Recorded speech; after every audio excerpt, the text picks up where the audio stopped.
Okay, so I'm going to briefly go over some of the major regional groupings of native communities in the various parts of North America that became the United States and some of Canada.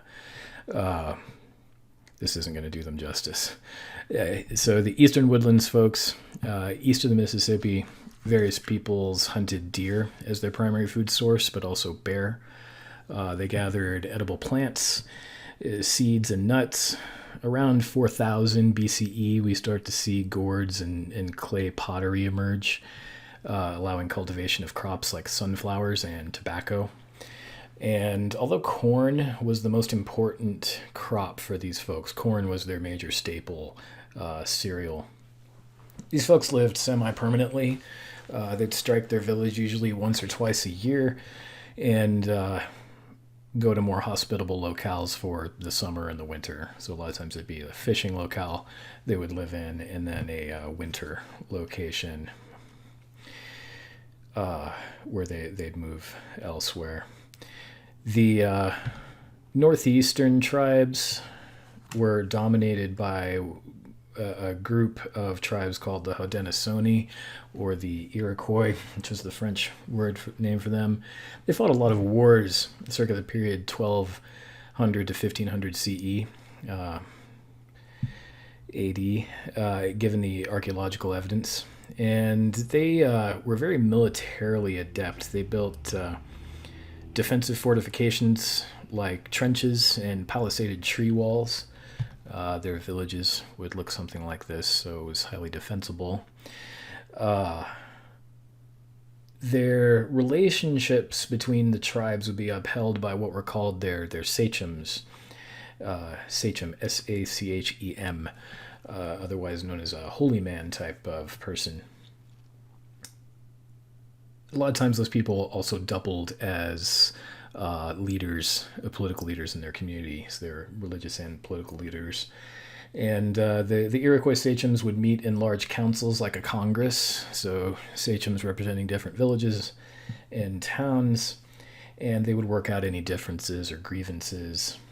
They had a shared belief in a spiritual peacemaker who was called Daganoweda, and they all paid homage to Daganoweda in order to keep peace among the five major nations that made up the groupings in the Congress, so to speak. The the Iroquois developed extensive trade routes and tribute ties to all kinds of different tribes in lower New England and also Long Island, trading goods and services for wampum, which was a shell like bead substance that was made out of, or beads that were made out of shells. And those were used for as a kind of currency, and then they became much more important after the Europeans showed up because they saw it as money. Before that, they were kind of religious slash valued items, and those wampum shells could be used in various ceremonies. A kind of Cold War developed between the Iroquois and the Huron, who lived by the time of European contact, and the Huron lived a little bit north of where the Iroquois did, on the other side of Lake Ontario, and the north side in what's now Canada. And the Iroquois diplomatic skill made them somewhat better at navigating the relationships with Europeans, and so they were able to leverage those European relationships quite skillfully when they arrived. And they used that advantage in trade goods and getting access to things like weapons to great advantage against other tribes. So some argue that what the Iroquois had, their political system, which was called the Great League of Peace, was an inspiration for the United States system of federalism, like different states working together and coming together as occasionally in one government.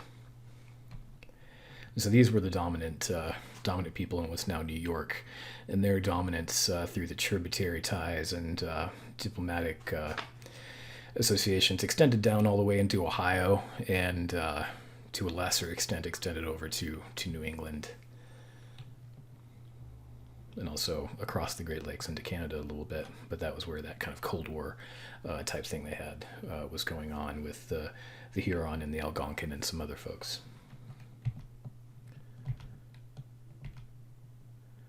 The Great Plains natives, they weren't really dominated by any one particular group. There were many. Among the more famous ones for Americans would be the Mandan, the Lakota, the Dakota, and the Pawnee. The most powerful probably were the Comanche in terms of the amount of space that they had dominance over.